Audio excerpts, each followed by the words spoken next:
Hi there. Thanks for checking out my journey video series where I'm documenting the lessons and the challenges associated with growing a YouTube channel and video blog. Today I want to talk about the advantages and the potential pitfalls of virtual mentors. And so what I'm referring to there is not necessarily somebody who's a formal mentor of yours, but all of the wisdom and knowledge there is floating out there on the internet and in the form of gurus and other people who are coaches or what have you, not people who are you're engaging with or hiring directly to help you, but who are providing value and offering their wisdom to share their wisdom and their knowledge with the world. When you want to learn how to do anything, that's one of the great things about the internet age, is that there's so much information out there that just about anything in any kind of niche or any kind of specific question that you want to find an answer to, it's probably out there. It's just a matter of finding it. And so, that's the upside, I guess. So the downside is that when you've got all these virtual mentors, these people who you can and do learn from,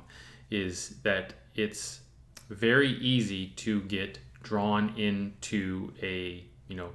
cycle of purely content consumption, versus taking action. And I've discussed the idea of having a bias for taking action in one of my previous journey videos, if you want to check it out. But in terms of your virtual mentors, it's very easy to get locked into the mindset of thinking, oh well, this person has some good information or some good knowledge, but maybe the next person has a more tailored or more specific answer to the question, the exact question that I'm looking for, or maybe their experience, their background, their knowledge more closely aligns with what it is I'm trying to do. And so it's very, very easy, like I said, when you're reading, you're learning from somebody, and you're trying to follow what it is that they're prescribing you do and take these steps and follow this course of action, to then run across another virtual mentor on, whether it's an ad on Facebook or Google ad, or just wherever you hear about it from a friend or somebody else who's trying to do a similar thing to you. It's very easy to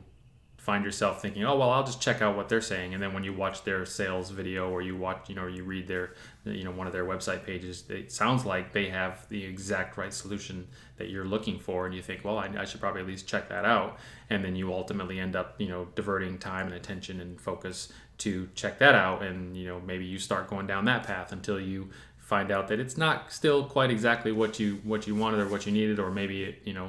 somebody else has an easier or a simpler solution that maybe doesn't require quite as much effort, and then you find another person, and you ultimately keep going down that path of consuming some content and then finding something else that looks a little shinier, prettier, more appealing, and you go down that path. And so it's a double-edged sword, where it's wonderful having an abundance of knowledge that people are out there are willing to share with you, and that you can learn from essentially free of charge, other than the price of your time and attention. But it has a downside as well, and you have to be really cautious to not get lulled into that cycle of let me try this for a little while, move on to something else, try something else, and then never actually really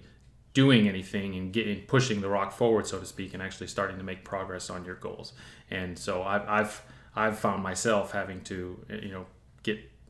constantly remind myself, no, I committed, not necessarily committed, but I decided I was going to work on this person's system or try out this approach for a while, and while this one does look appealing, I really need to stick with this one and give it a fair shot and see if it's going to work before I jump to the next thing. And it's easier said than done. I've not always been very successful in doing that, but I've noticed lately, especially with trying to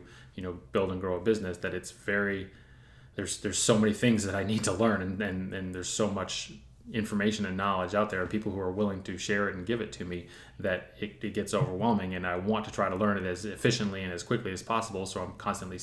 trying to find that person who has the perfect fit, or the the easiest, not necessarily easiest, but most efficient system of learning, so that I can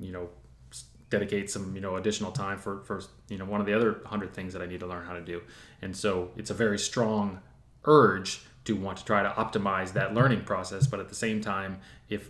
if you're constantly jumping from one person to the next, you're never optimizing anything. You're just basically spinning your wheels. And so it's a balance. It's a delicate balance, and I don't have it perfected by any means, but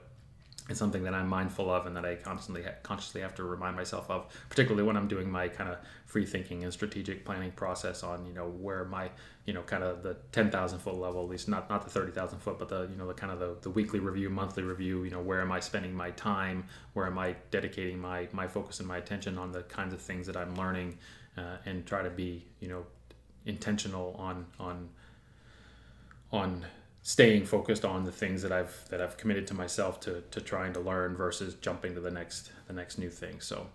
I don't know if you've shared that pain or that struggle. I'd love to hear if you have, and maybe any answers or solutions that you found to striking that balance appropriately. But that's something that I've been working on and trying to maintain myself of late. So thought I would share that with you today. I hope you like this video, and I will see you on the next one.